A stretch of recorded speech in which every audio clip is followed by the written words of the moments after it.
From America's beautiful coastal beaches to the hilltops of mountains far reaching, or even the gorgeous look of red rock in the desert, to a nice, vibrant day in a buzzing major metropolitan city, Americans are talking, and well, they're working too.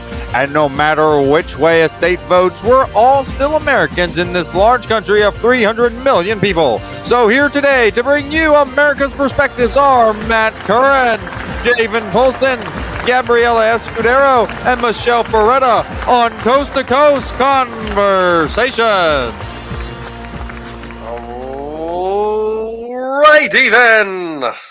Welcome everybody to Coast to Coast Conversations. We did it. The election's over. No more ads. The last 4 years of campaigning from President Trump have resulted in a victory and has shocked the world. For that matter, I just saw a thing, you guys, that Xi Jinping's already talked to President Trump. A lot of world leaders talking to Trump. Things are moving fast. But if you haven't already, please subscribe and follow us on YouTube. YouTube especially. That's where a bunch of our other shows, the Clayton and Javen show, talking a lot about finances, and my personal, the Matt Curran show, where we talk with local folks around the country about local politics. You can find a lot more of our content on there as well, and then also follow us on X. So, historic election. I want to kind of just walk everyone through just a refresher, just how crazy it is. Just the last 4 years. Trump comes down the escalator, blows up the Republican primary, takes office. We're living through Jeff Sessions, and then Russia. And then he's going to North Korea. He's shaking hands. Impeachment won. The midterms happen. Nancy Pelosi's back in. He loses his reelection.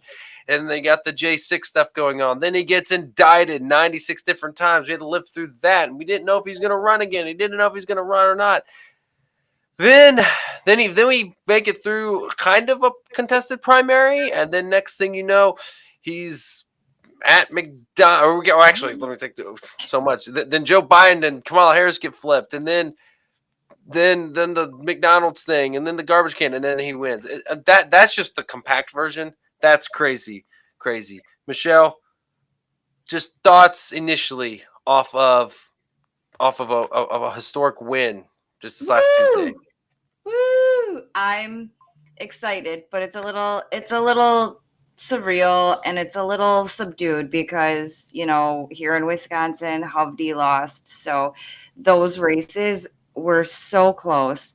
I mean, it literally came between Trump and Harris. I think it was like 35,000, 39,000 votes. And then with Hovde and Baldwin, it came into, I think, 22, 25, right around the exact same. It was honestly the closest race across all of the country. I am very excited because if you guys don't remember when we started this whole thing, we made a bet.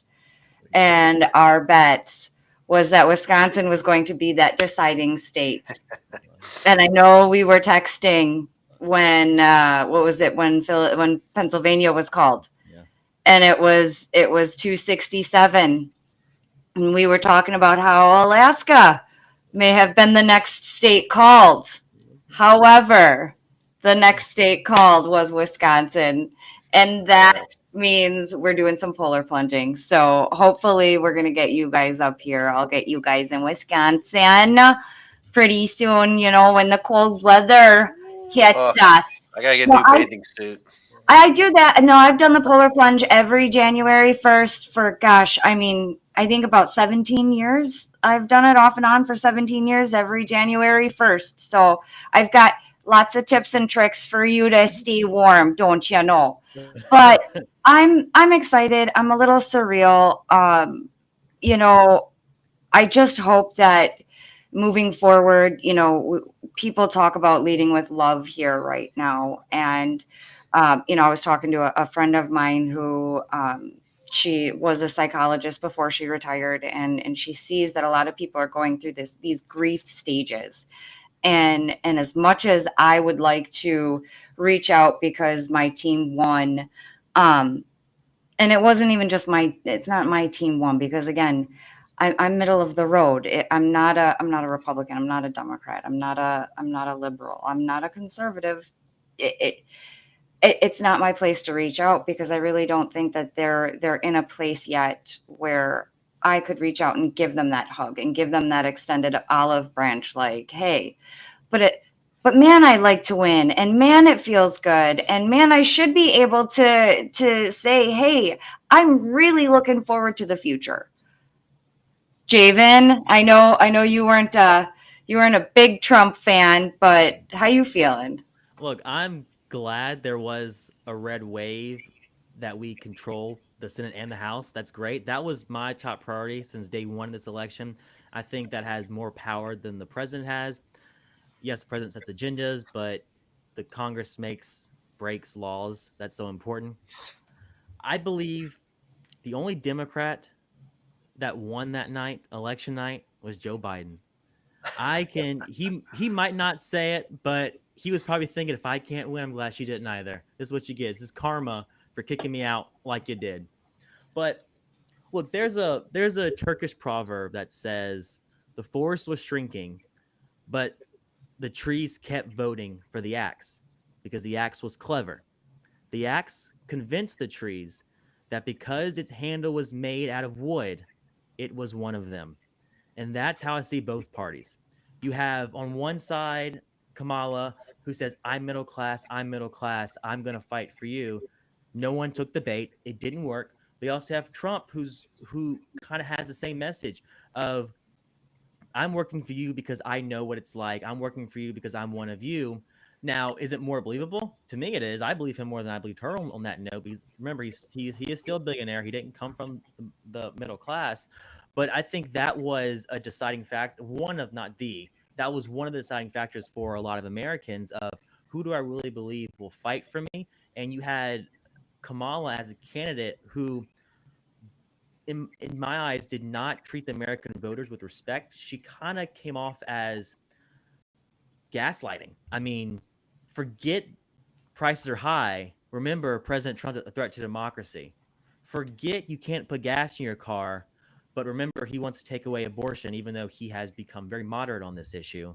Forget that your kid's daycare has become so unaffordable, but remember what he said in Charlottesville. The American people are much smarter than that. They know better than that. And I was watching Fox News, and Kellyanne Conway had a great point where she said, Kamala, we're speaking to women the waist down. Trump was speaking to women the waist up. And it definitely showed. Women came out in droves for President Trump because they knew that at the end of the day, they were not going to subscribe to this woke agenda of having boys and girls bathrooms, having them play in sports. That just wasn't going to happen. So I'm happy that there's a red wave. We're still waiting on the House, see what happens there. But I believe if we get all three, there's going to be a lot of change. I think Trump's going to do. It's going to be a lot different than his first term as president. First term, he wasn't very prepared, but this time I think he's going to come in very prepared. Another note, I know I'm going to talk a little while here, but why the Democrats lost? For me, I believe they lost because of Joe Biden. He should never have run again in 2024. And when he won in 2020, he said, my role here is to pass the baton to the next generation. But when it came time to 2024, he saw the fact that he won the midterms as a mandate, that they want me here, that I'm doing a great job. So he said, I'm going to run again in 2024. It didn't work out. I believe that if he would have dropped out and they had an Oprah primary for the Democrat nominee, that we would have a different candidate for Democrat nominee, someone like Shapiro in Pennsylvania. And I believe that if someone, maybe he would not have won, but it would have been a lot closer race than it is now. You bring up a good point, Javen. The Democrats were acting like women only buy abortions and that they don't buy groceries. Yeah. They buy a lot more other things too. Yeah. And it's more than just men and women's sports. I'll also say this, as you were saying, going back to how the Democrats blame themselves. it was really in front of our eyes the whole time. Oh, Democrats don't let things happen organically. The last organic Democratic primary to me was in 2008. They rigged 2016. They staged off everybody. I could only let Hillary Clinton be in there. They had to bring out Clyburn in order to endorse Biden, and from there it was on, and then phone calls were made and everyone dropped out. This time, what did they do in the primary process? Because RFK originally ran as a Democrat. Remember that. He ran as a Democrat originally. They changed the primary calendar because they thought the president was going to lose New Hampshire. If they would let the process play out, because there's another Congressman, Dean Phillips, was running too. If they let the process play out, the people's will of the party will be spoken. And then when that happens, you have a stronger party going into the general election. RFK got snubbed, said, I'm going to go independent. Then he's running independent, and he's still on the social Secret Service stuff, getting snubbed by him, right? Getting snubbed on social media, getting banned, getting snubbed by the FEC on fines, ridiculous fines. And next thing you know, he's like, well, fine, I'm going to go to Trump. I'm going to work with Trump on an issue that matters to me. RFK started as a Democrat and worked his way over to a Republican side. Isn't that crazy? Like, and that wasn't really as much Trump pulling at him as much as the Democrats pushing him out. So if the Democrats want to get back to normal, 2028, they have got to allow it to be organic. I don't know if they can. It doesn't look like they are. Joe Scarborough on MSNBC literally said, as he was talking to the Reverend Al Sharpton, that Hispanic men can be misogynistic and racist towards black men. Like, now are they going to have the ethnicities fighting each other? This is ridiculous. They don't look at people as Americans. Yeah, no, you're definitely right about the whole RFK coming over. You also have Tulsi Gabbard too. But another thing that Biden has to think about is his legacy. Is what's he going to do? So, a question I kind of want to ask both of you. I'll start with Michelle. What do you think about this? Is I wouldn't be surprised if Biden pardons Hunter, and then he steps down as president and lets Kamala be president of the United States, because that would solidify his legacy as president. I was the first. I gave you the first Black Indian woman president. Michelle, what do you think about that? I don't think it'll happen. I don't think it'll happen at all. I don't think he has the wherewithal. I think if he's going to be preserving his legacy, it's going to be something through executive actions. I think he's going to try and play the student loans, or he's going to try and, give amnesty to the 10 million people that have come across, something that way. His tour, his schedule apparently is he's flying down into Central America, Mexico next week or something, which kind of shocks me that he's doing anything, because where has he been for the last couple months? He wasn't at any of Harris's events, and the one that he did do kind of pulled away from the event that she had. We had talked about that. So no, I don't know. I also heard rumbling that Justice Sotomayor is going to retire, and he's going to install her as a Supreme Court justice, which I don't know. Nothing shocks me. Although, so I can't say that I would be surprised if it went that way. That would be a new thing, because they couldn't shove out Gingrich. Like, look, it's great that the Democrats were able to shove out a president and replace him. I think it's going to be a lot harder, because they could barely get Gingrich shoved out. Actually, they didn't get her shoved out. I apologize. I don't think they're going to be able to get Sotomayor shoved out. I think, Javen, it's not going to happen, because this guy loves being a part-time president and vacationing as president. It comes with all this prestige. He sat on the beach half the year. I mean, what? You think the guy's going to go into Christmas without being president? So he's got 90 more days to sit back, relax, be president. I mean, that's what the guy does. He just doesn't do anything. He's a part-time president. I actually think Joe Biden goes down as one of the worst presidents in United States history. Not the worst. James Buchanan is the worst, but this guy's the worst. His legacy is going to be, I beat Trump, but really his legacies will be his policies were so bad that Trump came back in, because Trump had to go back and fix it. And also, if he drops out, he forfeits his $400,000 pension he gets. So definitely for the next couple of years, yeah. I guess, before he passes away. I don't know. But okay, do you think the Republicans have a mandate?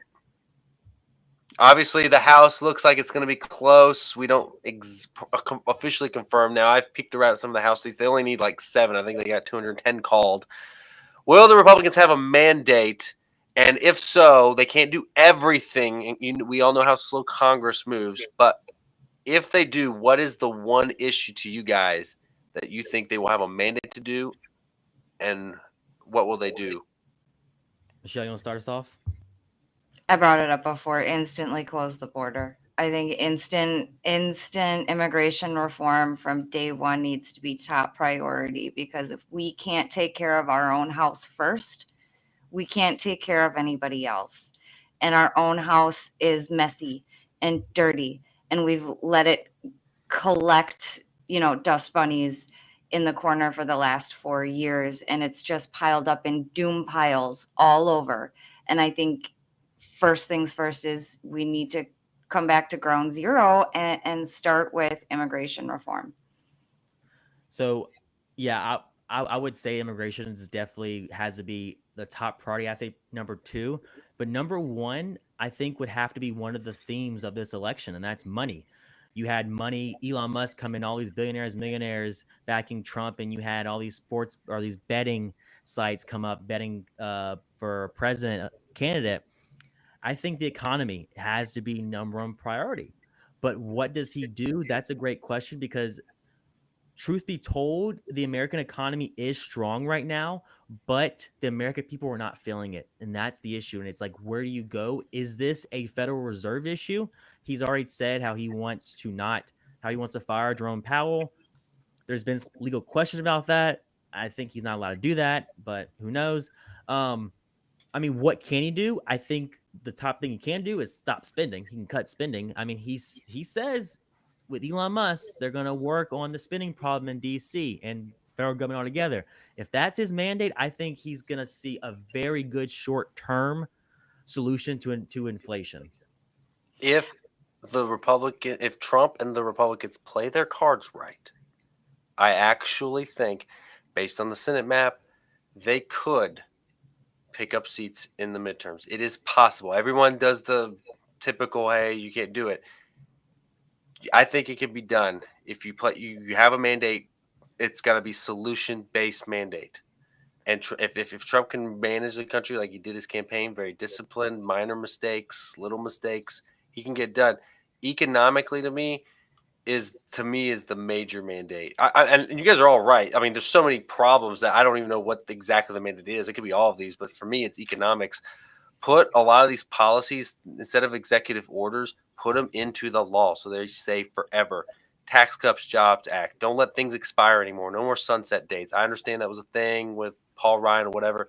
Boom. Make it permanent. Make drilling permanent. Don't do this thing where we gotta have the Department of Energy approved, blah blah blah. Like, put it into the law, pass it. Say, no, we have opened up these reserves. This is what will happen. That's my take on it. Michelle, I totally I was gonna agree. Again, and you said it very, very brilliantly, Javen, about the economy, but where it's such a huge elephant, where do you bite first? You know, where do you bite? With you, Matt, you had said drill. Mm-hmm. Javen, you had said with the regulations. And the tax cuts. I thoroughly am excited for those tax cuts. Yeah. And I mean, looking at Trump's first term, when he got majority of both houses, we did not see what we wanted to see. They did not get done. Obamacare was the number 1 thing. We did not see that get done. So I'm hoping Trump coming in, he has a plan ready, but we have to make sure the House acts right. I mean, if they go through a whole circus picking a new speaker again and they keep on out, that is going to lose the House. Okay. People were already tired of that when they did it. Surprisingly, the American people forgot about that, fortunately. But if it happens again, we're screwed. But to Matt's point, we have to make it permanent. If the Congress, you have control of all 3 branches. I'm sorry. You have control of Congress and of the presidency. If you do not make this stuff permanent or making a permanent fix, then American people are going to see that. They're going to say, "Why do you do that? You're just like the rest of them. You're a career politician. We're getting you out of Congress." It's okay. To be fair, playing devil's advocate on Trump's first term, the Republican Party was still Bush protege Republican Party, old guard with the new guard changing. So you had a lot of friction. This party now, and there's no more, like the first time I can give you excuses because of that. This time, if we take the House, this party is made in the image and likeness of Trump, whether it's for better or for worse, however you want to view it. This is his party now. And when he leaves, by the way, not many people in modern time will have had a party for basically 12 years, not 8 years, but have made the party for 12 years. That's a lot of time. There's pros and cons to these non-consecutive terms. I think legislatively, this is the biggest pro to me. Yeah, it just Republicans have to have a big enough win in the House to achieve what you're talking about, Matt. If Republicans have one Mitch McConnell, one Joe Manchin, then it's gonna put a wrench in all the plans. Well, who do y'all see any U.S. senator in the Senate that's like Trump will work great with that person or not with that person for a majority leader of the names you've thrown out? John Thune, I think South Carolina. I think he's gonna be the guy that's gonna become the South the Dakota. leader. But do you think South Carolina? John Thune's from South Dakota? Almost starting in South Carolina. Lindsey Graham and Tim Scott are from South Carolina. Are they? Then who am I? Is he from South? Okay. John Thune's from South Dakota, but South Dakota. Do you think John Thune will work well with Trump or like be against the grain on Trump? He'll work with Trump. He's a. Who do you want it to be? I know you think it'll be John Thune. I think it's going to be John Cornyn, but I want it to be Rick Scott. Even though I do like John Cornyn from Texas, I just want Rick Scott because I think Rick Scott from Florida is more business minded, having ran successful businesses before, and have been a governor. That's my other thing too. That's true. But who do you think would work best if Javen and Michelle could pick majority leader? Bill Cassidy, if I could pick. Cassidy. Or John Kennedy. No, not him. Oh my gosh, press conferences with him. You want him mixed up with Trump? Could you imagine the stuff being said with John Kennedy? I talked to Donald Trump and we both agreed. It'd be hilarious. It's the new form. Could you imagine the shorts and the clips that of the two of them? Oh. Look, I just want someone who's fiscally responsible, someone who's pushed back against Trump. Like him or not, Rick Scott, baby. Like him or not, Mitch McConnell was that guy. He pushed back against Trump, even when Trump wanted to spin like crazy. He pushed back against him. Like him or not, he did do that, and he also gave us. You have to thank Mitch McConnell for Supreme Court too and federal judges. He did that too. But someone like that, just be fiscally responsible because we don't have a revenue problem, we have a spending problem. We have a spending problem. Amen. Stop spending, man. Stop spending. Stop printing. And quit expanding. It's the number one employer in the country. We don't need the government to be the number one employer in our country. I mean, after seeing Trump in a garbage truck, we might have to expand like the garbage thing. But besides, I'm joking. I'm increasing garbage trucks everywhere. Federal responsibility, folks. You misunderstood. No, I don't want that, but that was a joke. All right, Trump cabinet, Michelle. Anyone that you're seeing in the tea leaves that you like for certain positions? I'm not. I'm loving the Make America Healthy Again mantra. I'm really thoroughly enjoying with them taking on the pharmaceutical company that RFK Jr. is talking about. So I'm really hoping that happens. As somebody who likes to eat healthy, I'm really looking forward to those groceries going back down and making food healthy again and cost effective again. That I'm excited for. I know he announced his chief of staff right before we started here as Susan Wiles. And so I'm actually really, really happy for that because she is a long time she's in the background, but she's so strong. She worked on the Reagan campaign and she worked for Tim Scott and I'm really excited for her to be chief of staff. And oh, what do you know? She's the very first female chief of staff in U.S. history. What? So yes, yes. So when he said that he wanted to protect women, and I said I believe it, and his very first pick of chief of staff is a woman. I mean, it goes back to what's he doing, and if he's picking the right people. Now, I And would love to see if CNN, MSNBC, they pick on that stuff, pick up that, if they leave that out, because that's a big thing. If Kamala did that, it would be the biggest thing in the whole world. But Trump did it, it probably won't even be mentioned. Now, I hope it might.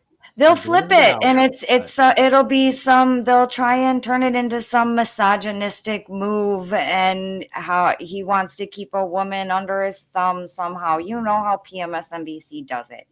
You know the ignorant women. oh The unintelligent women. the ignorant woman. How dare the upper, a well-educated woman not be so weak and dumb. That's Mark a quote Cuban. from the View this morning. They called white people who voted for Trump uneducated women. That's a quote right there. That is.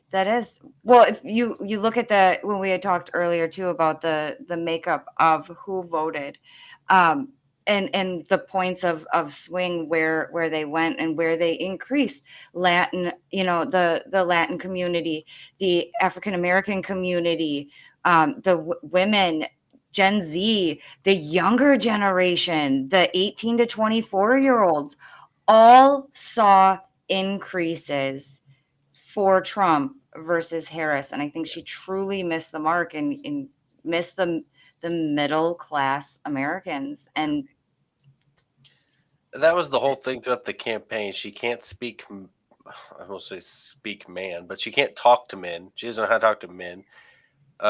Outside of the abortion issue, she doesn't know how to speak to women. She doesn't know how to speak to generations. Like, okay, you're at a school and you want to be told that if you're in college, you're stupid. That's why you put us in dormitories. I mean, she's just constantly insulting people. And really, that's just a product of the Democrat Party. You look at the aftermath, they're just blaming the voters. You're dumb, you're stupid, you don't know what you're talking about. That's not going to win you votes, calling them stupid. You don't insult the vote. I mean, deplorables, garbage. I mean, this is what they say.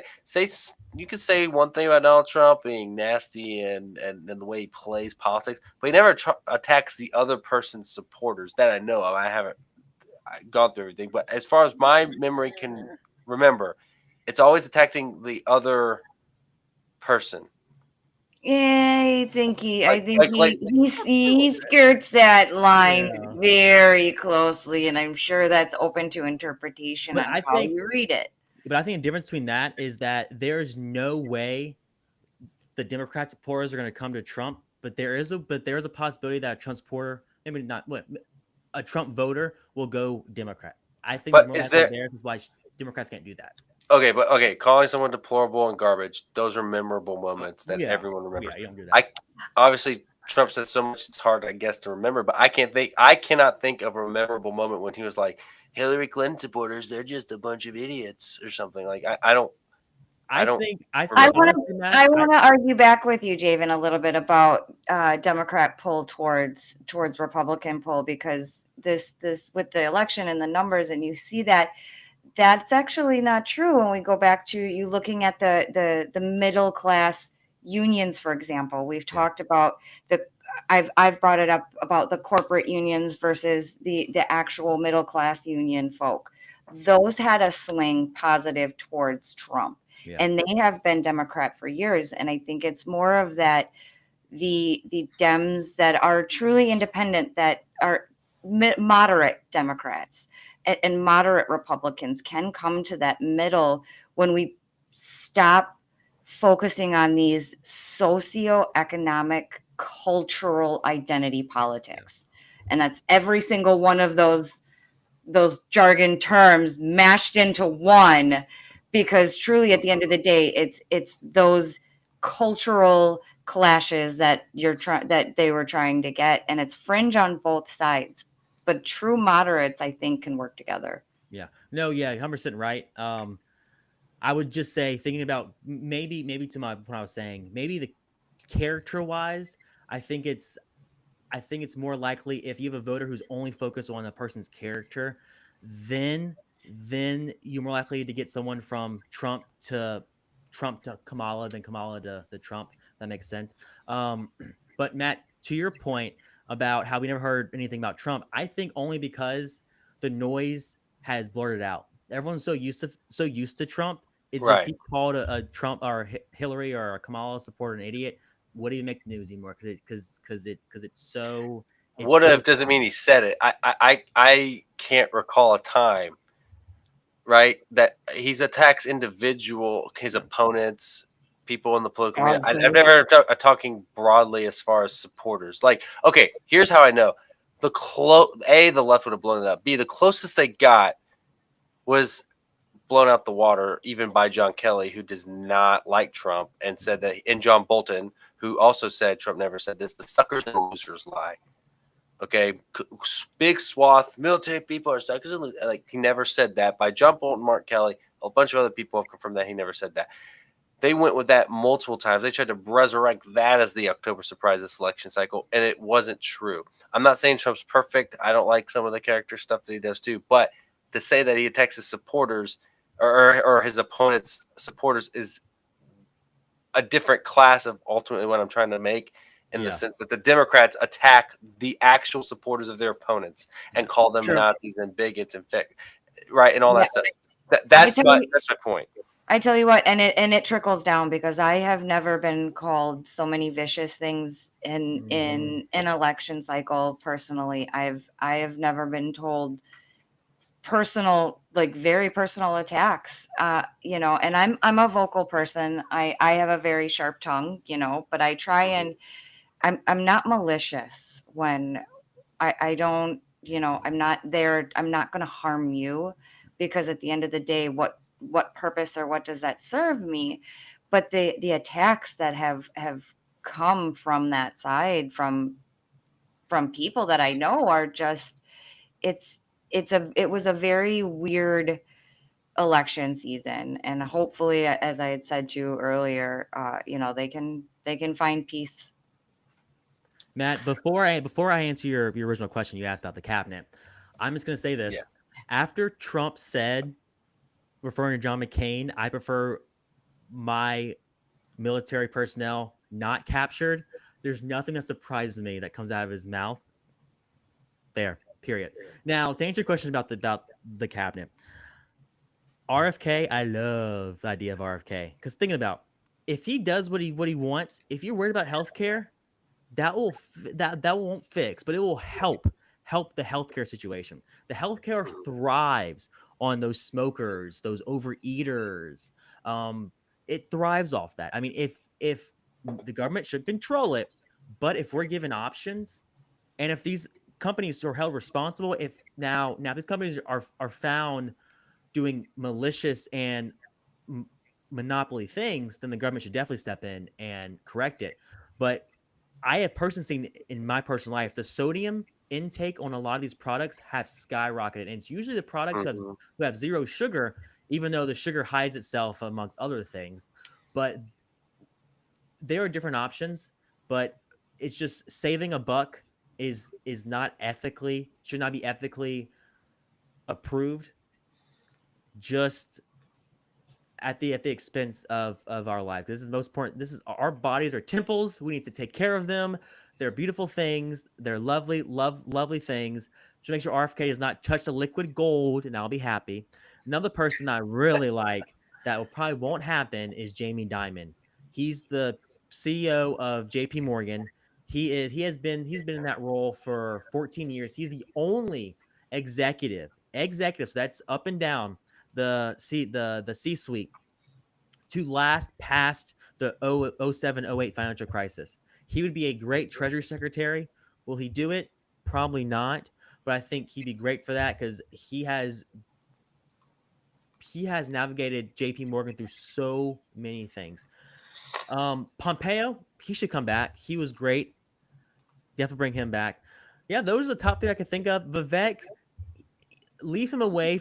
Leave him off of foreign policy. I 100% disagree with his foreign policy, but technology, I think he's great in that sector. Find him something there. Elon, I mean, come on, stop spending, man. Get him in there. Get him Mm-hmm. cutting some things. We need him in there. And I I think like Vivek. I like Vivek partnered with RFK Jr. because again, I wasn't sold on Vivek because of his doctor background, his pharmaceutical background, his cancer research. However, um, I think he would be good with helping navigate the sort of medical industry yeah, complex. yeah. But one thing about RFK, I don't want him to use his if he's the Secretary of Health and Health Services. I definitely don't want him to use his position to push anti-vax information. Right. Now, should the information be equally distributed? 100%. But 100%. don't push anti-vax on people, on the American people, because 100%. remember, the government is seen as a trusted institution, and if people start disbelieving in like elections, then there's gonna be a whole lot of hell to pay. Where does Nikki line up, On which Javen? part? Where's Nikki? Where do you put Nikki in it? I would love to put her in the in the vice president's seat, but realistically, I don't know. I don't know because I don't. She's not going back to the UN. She might just be an advisor. I don't see her really getting that top position. I mean, Right. if she was to get a top position, Secretary of State would be a great place for her, but that's not going to happen. I mean, it should. It should happen because she was the number one competitor for Donald Trump. He needs to put her in his administration for voters like me who are still unsure about his character to say, okay, I'm willing to appoint someone who I disagree with, and that means I'm a better person. I would love that. I would love that. Do it for Javen, Trump. Do it for Javen. He Thank you. listens, Please. because we know he listens to us. Yeah, We know that. So we should come have him on the show.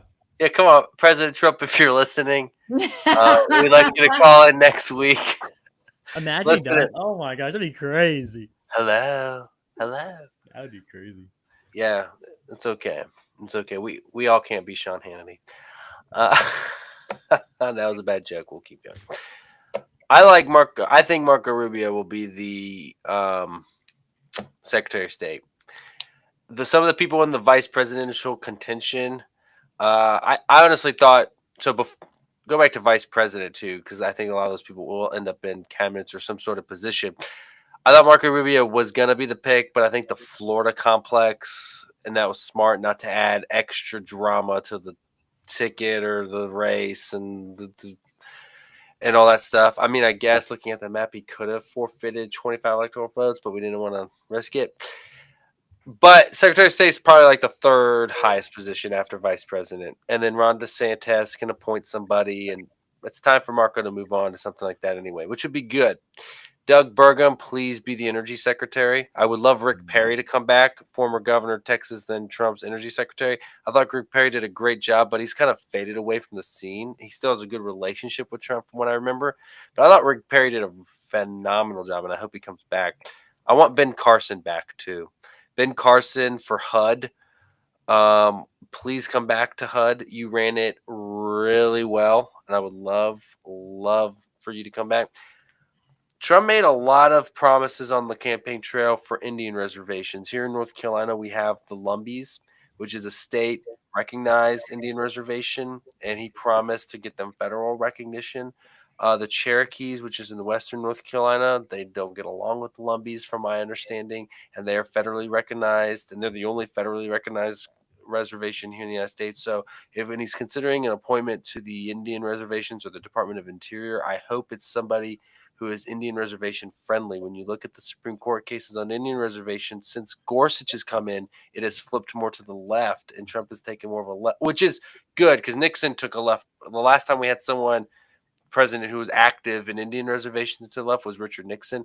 And I would say that I go back and forth on my opinion on some of the Indian reservation stuff. Like I disagree with the Oklahoma decision for the reservations out of nowhere. 100 years, we decided to give them a reservation. But I think it would be good for Trump to continue to build trust with the Indian reservation and the Indian voters around the country by appointing a strong I don't know who it would be, but I'm looking forward to his Department of Interior Department of Interior Secretary and Department of Indian Reservation folks. That's going to be an interesting pick too. That I don't think a lot of Americans thinking about. So that's what I think. I don't know what's going to happen. There's going to be names that come out of nowhere. Oh, and I want Steve Mnuchin back. I just want certain people to come back. One person I would not want back, I thought did a terrible job. Betsy Travas, whatever. Travas, Yeah. The department. I just remember her confirmation hearing was horrible. She said a lot of one-off things that even had conservatives and liberals all kind of like scratching her head, made the administration look bad. Of all the people Trump should have fired, should have been her, but I don't know why he didn't do it. I think this time around, after seeing him on the campaign trail, he's going to be more dialed in on Department of Education, and he promised to get rid of the Department of Education. That is one of my favorite things that I hope Elon and everyone, we can dismantle it. Take a big sledgehammer to the Department of Education, get rid of it. Cost cut, get rid of an entire department. Let the states manage education. The federal government has no place in education. The states need to manage education. Let's see promises kept. But there's one part of the government we did not discuss, which is very important, the AG. There's a lot of word back home in Louisiana that people think our governor, Jeff Landry, will be his AG. What? I don't know. Really? He just became the governor. That's what I'm saying. I mean, so did Nikki. Nikki, well, she just won her re-election when she became re-election. Yeah, but I mean, I don't like that because I like Jeff as governor. We're currently going through a tax reform plan. Reform plan. I'm hoping it passes. But if that passes, then he can go where he wants to go. But also, Billy Nungesser.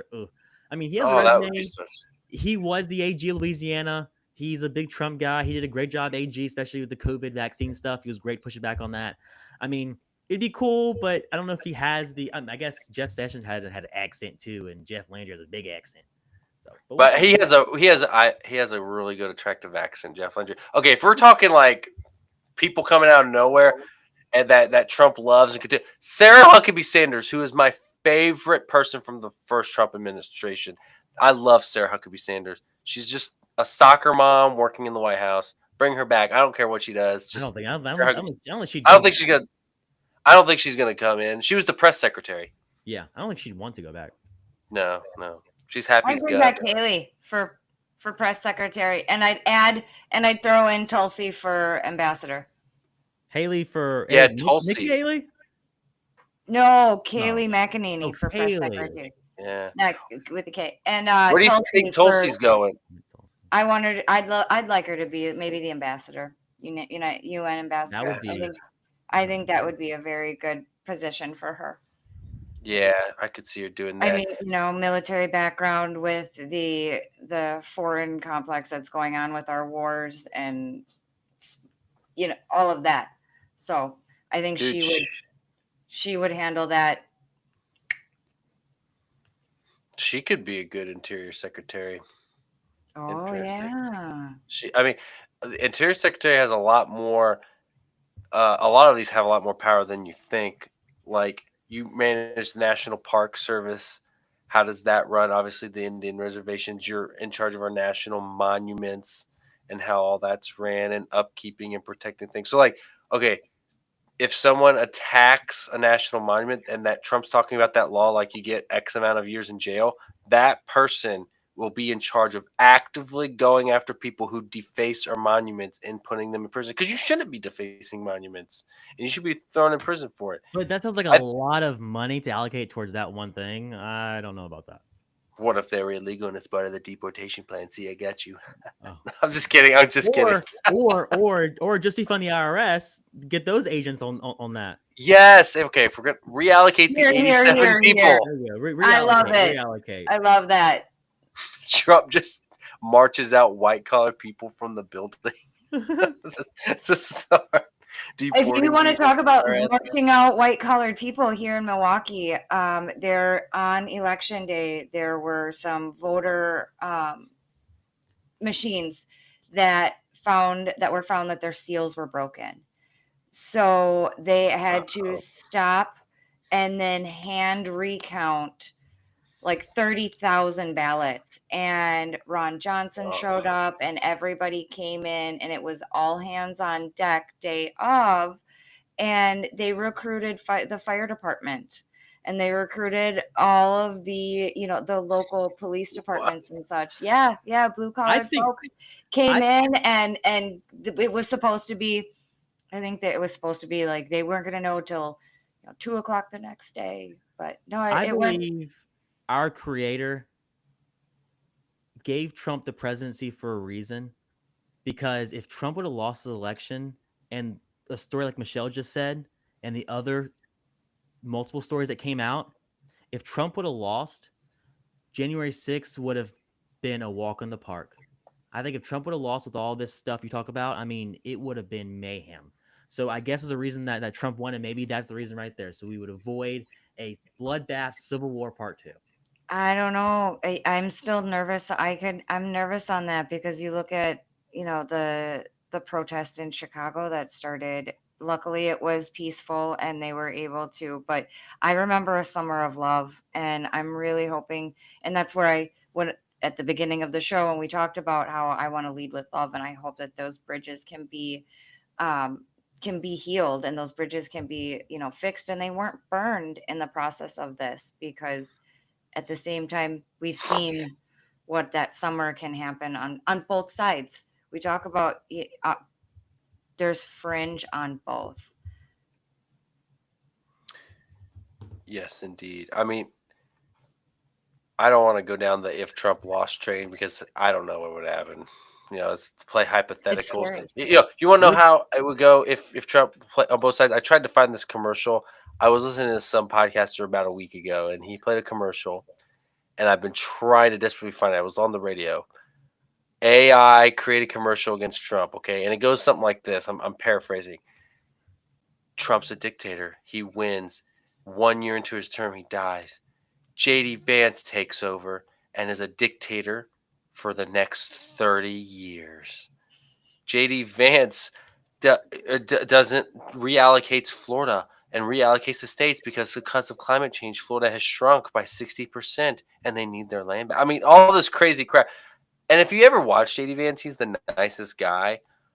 I don't know if the guy could even swat a fly. I'm just being honest with you. So envisioning JD Vance as a dictator He's a is, Marine. yeah, he's so He, nice. I just, he is a you go nice down guy. these alternative paths, they become ridiculous. You're like, I don't know. So talking about all that to me is way Well, out there.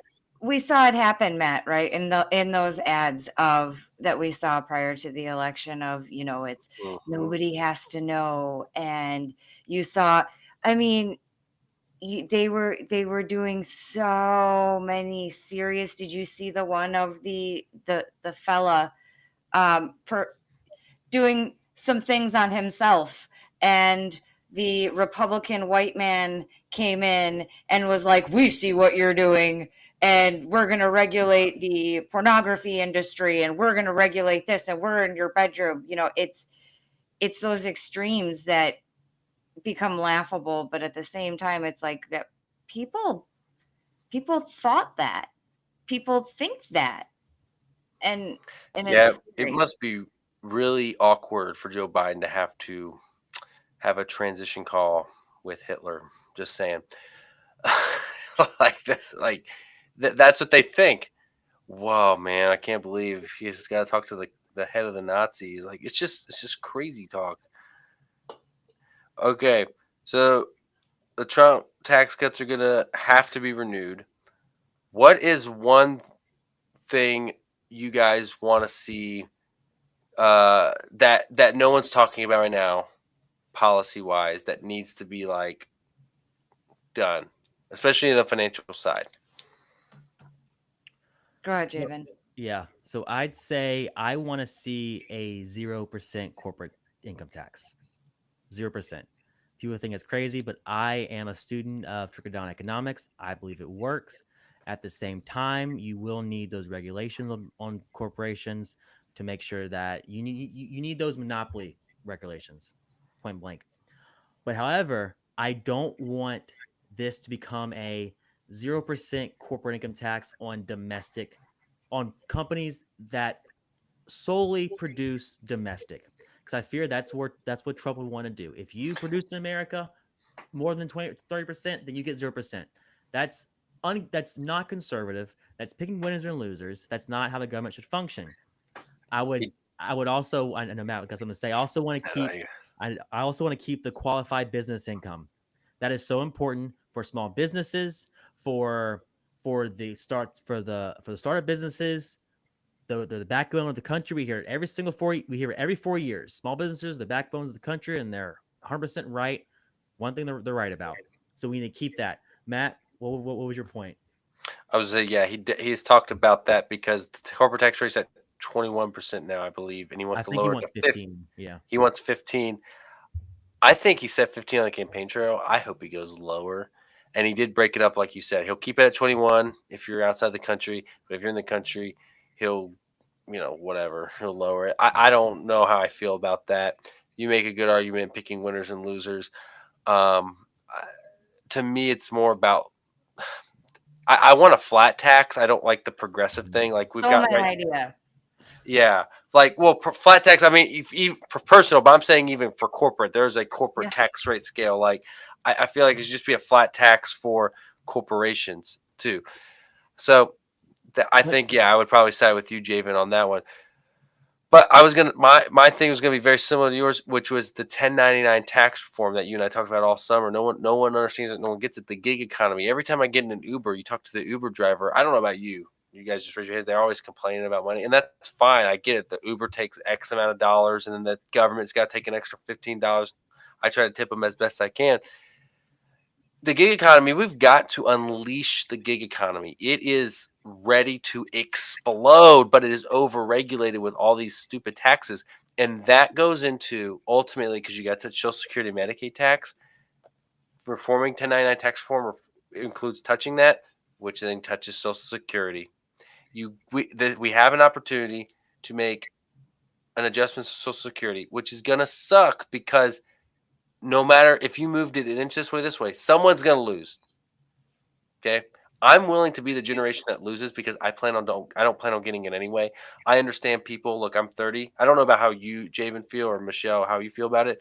But like, okay, I know I've already paid all this money. I don't see myself getting any of it back anyway. So I'm willing to just write it off. Okay. I want to say confidently that the majority of my generation and people around my age feel the same way. And I'm curious to see what you guys think about that. Like Social Security. So Social Security, I'm with you. I think people who are born, let's say I'm 25 now, people who are maybe 25, 26, anything past that, you don't get Social Security. I know you paid into it. Sorry, you ain't going to get it, because I think it's not needed anymore. It was put in place during the Great Depression. It was put in place because the tools we have now, like 401ks, Roth IRAs, the easily accessibility to the stock market, anyone can do it now. Back then, that wasn't the case, but everyone has literally at their fingertips the ability to invest in almost anything they want. So we don't need the government to have this safety net anymore. So I'm okay with not getting Social Security because I believe I was raised in the middle class, by the way. I had the opportunity that anybody else, Elon Musk, same opportunity he has. So there's no reason we need Social Security anymore, in my opinion. People. Okay, let me ask you this. You said what age did you say? Did you want to cut it off really quick? I mean, ideally, I would like people in their 30s, but I say 25, 26, people my age. Okay, so I'm willing to cut it off. Okay, so here's my point. I think you can go higher. You can go like 35. Let's say it was 35. And you cut it off. Okay, you don't get it anymore, and then next thing you know, the people at the top getting it now rely on people 35 or under, or even people under your age, to pay into it to fund it. How do you phase out of it? It's not a revenue problem. It's a spending problem. You have to stop spending somewhere else and put that tax dollars are putting towards Social Security. So to my point of going back to my 0% corporate tax, it's a great idea, but we're gonna keep in the same issue if we don't work on our spending first. It has to be the same thing. We have to kind of like immigration and border security have to work hand in hand. And aren't Spending they, and taxing don't have to they work hand in hand. also, because I'm not as well versed, and correct me if I'm wrong, but don't they also pull from Social Security to pay for other All entitlement the time. programs? All That's the what time. so I mean, really right away, if we stop doing that and stop pulling from that, Exactly. there should be then the buffer for those that are on Social Security, right? Exactly. Yeah, Michelle's right. So we can phase it out. We just got to control our spending. We No, have the and I money. agree. We're sending it overseas. We have the money. But let's bring it back. No more flat tax. I think a flat tax across the board. You had talked with, the corporate income, the corporate tax. If we can't do away with an income tax, which I would love to do away with income taxes, but I mean, come on. Yeah. But a flat tax, I think, for your personal income. Yeah. I think that's something that would help right away for us. Yeah. And I truly believe that most people, maybe 35, that age group, they would honestly be okay with not getting Social Security for a couple reasons. One, as long as they're not paying for it anymore. And two, most of them probably even know what it is, how it works. And three, I know I am, but most people my age have already come to terms. I'm not getting that money. It's then we already come to terms with it. Just take it away. Just don't Okay. give it to us. You know what I'm in favor of, and I wish this happened under George W. Bush. He proposed it way too late after he loses the 2006 midterms, but I loved it. It's what Chile does. Just change Social Security to, I mean, and I won't say I love it. I would say this is the idea I love the most that I think reasonably could get passed by Congress. Oh, well, fun. Let's put it that way. Instead of, hey, we're going to take your money and do this like weird pyramid scheme, we're going to say, hey, it's basically a mandatory 401k. We're going to take it and invest it for you, and you can have your own personalized account, and then when you get to 60, you can withdraw and take it. So like a sovereign wealth fund. Fund. Yeah, that's what Chile does. Again, I don't like government taking and doing it all. This is more of a phase out program. So this is Matt Curran's favorite thing that he thinks could reasonably get passed by Congress as some sort of structure to it. Does that make sense? I like that idea. I'm with it, just as long as the money I'm putting in is non-taxable and the private banks. Well, this would be it. your 7% or whatever, and your employer mandated one going into a mandatory Social Security account. Like you have no say. It automatically is. It's already taxed. Well, I don't like that as much. I don't like that. Part. I don't like it either. And I don't want the government involved in my finances. Period. I don't want them in there. Maybe you're misunderstanding. Instead of them taking it and you not seeing it and it go to somebody else, it's going into an account that you can manage. Does that make sense? What's the difference between a regular investment fund then? Like who's this is what they do. So like you would be able to manage and play with it, but instead of the Social Security money going straight to, I don't know, some 65-year-old in Seattle, it's going to you. You work for it, you keep it, stays in this event. Government has, changing it up to where Social Security works this way. So your Social Security tax goes into that. But why can't I just keep my 7%? I agree with you. This is an idea Bush threw out there. Because Big Daddy government's better at, budgeting our own money. Yeah, I can tell. So again, I agree with you guys 100%. This is what George W. Bush had proposed. Yeah.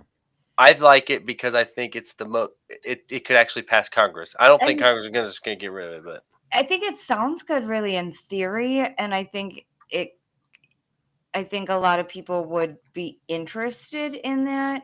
But as soon as there's far too many people that as soon as you even mention the word Social Security reform, they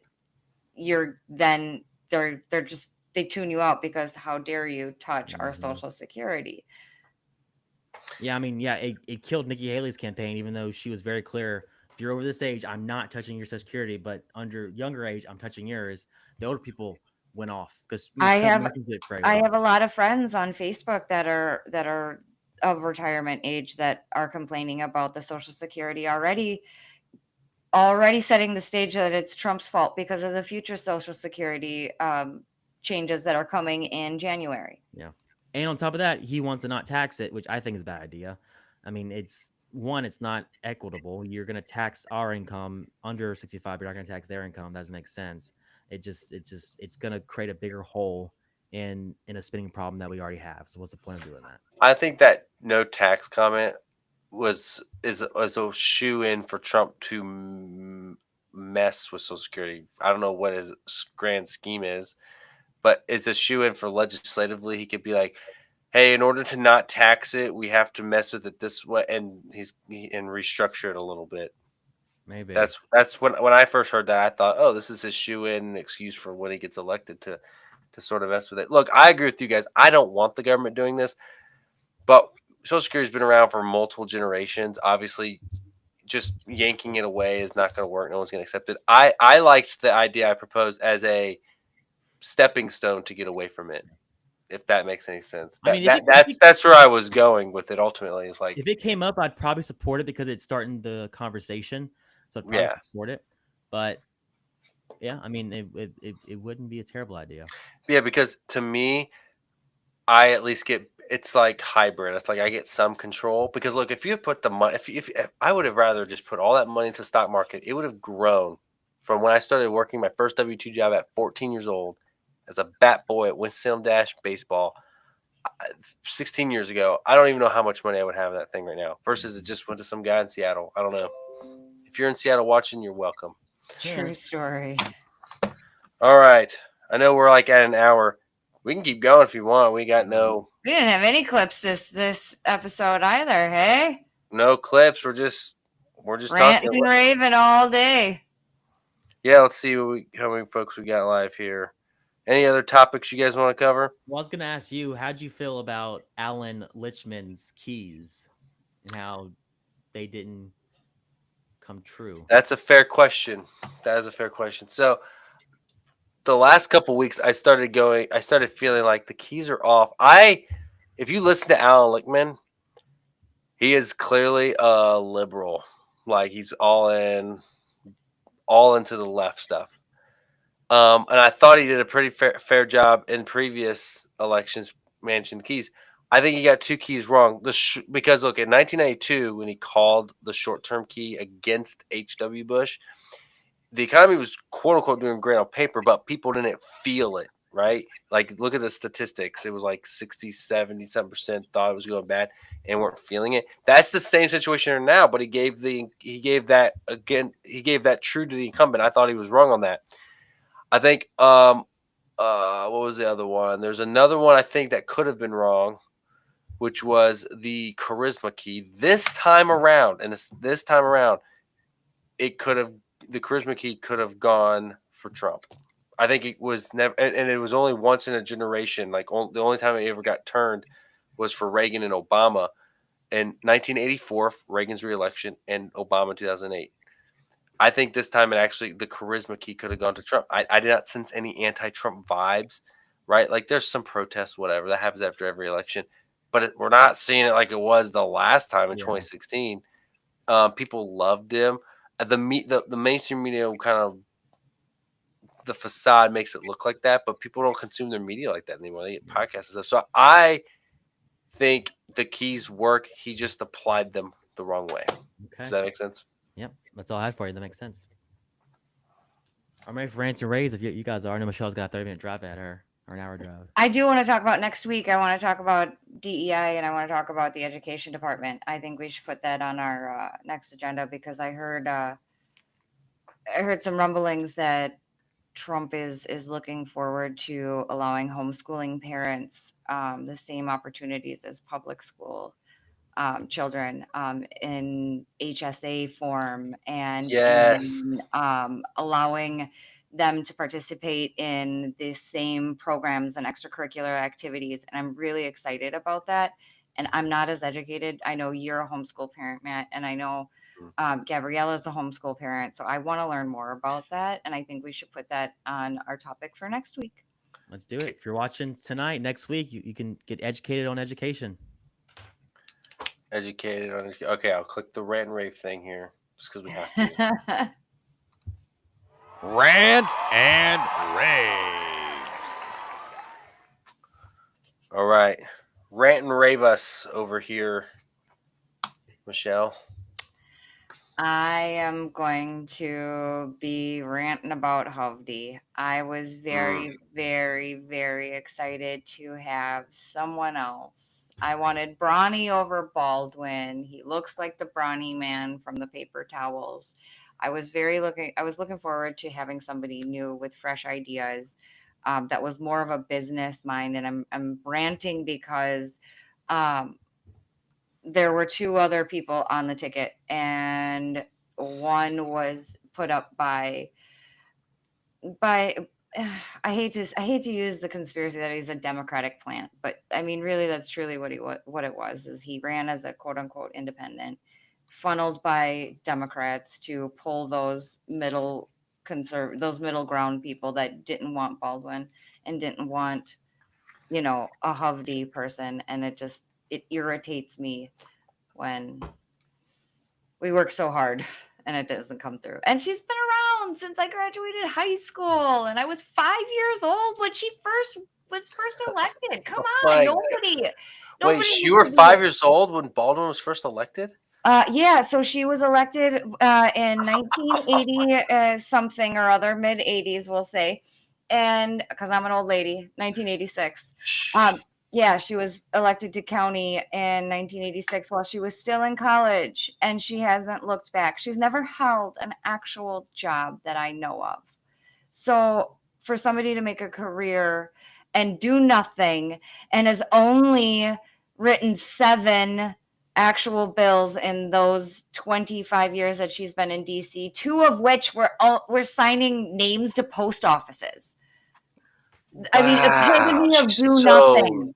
Transformational as a Wisconsin senator. Post office name changes. Good for her.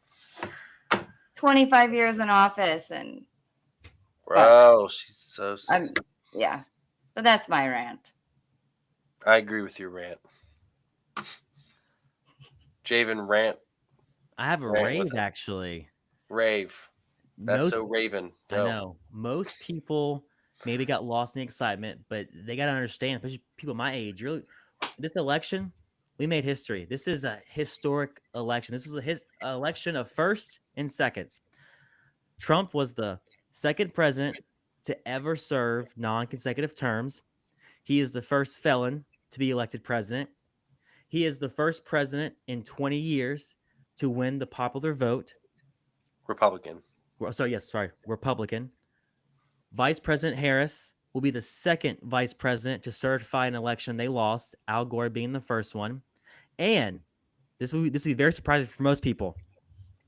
For the first time in 4 years, again, first time in 4 years, Vice President Harris is the first major party candidate to concede their election. That's a big one for me. So that is history made in this election.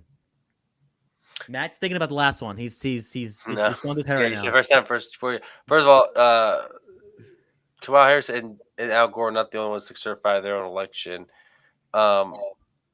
Richard Nixon did. A bunch of vice presidents have. Oh, it's true. He did. If you look up the curse of Martin Van Buren, sitting vice presidents running for president doesn't turn out too well. We've only had 2 ever win. That's the curse of Van Buren. That ought to be a key element. Oh, you know what? I guess it was in our lifetime. Well, I guess my lifetime, not Mule's life, but my lifetime, the second vice president to ever concede or certified their election. Yeah, in lifetime and probably in modern history. Yes. I'm not going to sit here debate. I could be Raven all day on that. I mean, we can debate my last point about the first major party candidate in 4 years to concede an election. Let that sink in. Oh yeah, I mean, yeah, everything you're saying is factually right. There's only one person to concede an unconceded election in American history. Mr. Al Gore. Mr. Al Gore. Don't get snippy with it. That's what he said to George Bush. All right. My rant and rave is I'm going to just kind of rant about how I still think it's unacceptable that right now we don't know the results. Like, the best thing right now is that the Midwest took care of it, and it's a clean presidential election. congressionally, this is still BS and a mess. Okay, look, I'm looking at it right now. It's making me so mad. Arizona, 76 reporting in. What are you guys bringing this stuff in on horse? 91% in Nevada. I thought you guys mailed it in. Like, what's taking so long? Like, I don't understand it. And then you look at House seats all over the country. They're taking forever to count.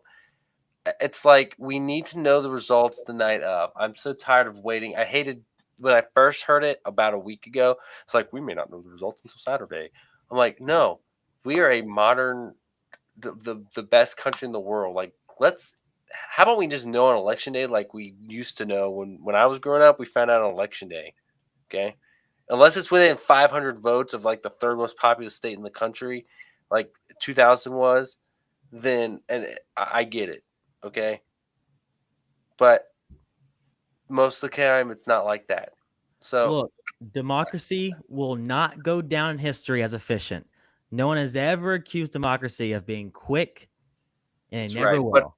But a republic, because we can keep it, should. And we can't keep a republic if it's going to be so slow. So let's speed some of this up. But that means working. In North Korea, their results come out 2 minutes later. In Venezuela, they knew after 10 minutes. That's why it works, because we're taking the process one step. But in Great Britain, How it's can the same Florida thing. I do found it? out about Brexit. So now Florida Florida can do it. Well, yeah. Dude, yeah.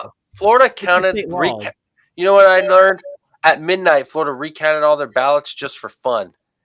Okay? They're Like, bored. Is that true? Was that true? That sounds like a joke. That sounds It's a totally joke. like a joke. it's a joke. They were like, you know what? Everyone else hasn't gotten theirs done yet. Let's just do it for fun, man. For fun. What? And they got it done. It was the same exact result. The third most popular is it? Yeah, California, Texas. The third most populous. Okay, here's what needs to happen. Ron DeSantis needs to have an election workshop, and all the secretaries of states and governors need to fly to Orlando. He's going to say, look, 1 + 1 = 2. Now, multiply that by a billion or whatever, a million. And how do we count this? Let us show you how. And then just show everyone how. If you have to ram it through a bunch of machines and spew the result out and be like, look, this is within the margin of error. We understand there's going to be – I don't know. Whatever Ron DeSantis is doing, it needs to just be replicated around the country. I agree. Anyway. Bring them to Orlando. As they're going down Splash Mountain, show them this is what happens when you do not have an efficient election. You just get soaking wet. Oh, I thought you meant like you had to flash them going down Splash Mountain your ballot, and it could take the picture. You know, how, like it always has that instant picture when you go down. You can see it at the end. That too. You know, hold up your ballot. Make it fun. I mean, voting should be fun. It is fun. I Well, think so. when you have to go to like a public school gym and everyone's like, stay in line, don't talk politics. It's like that's how it is. And then they get on my kids like, don't touch that.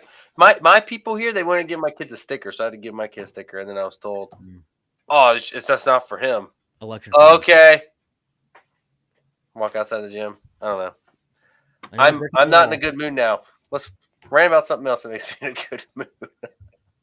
All right, guys. Well, thank y'all for joining us tonight and having fun. Don't forget to like, subscribe us on the YouTube, and we'll be back next Thursday. And that is all, folks. Have a blessed evening. Bye. Go Tigers.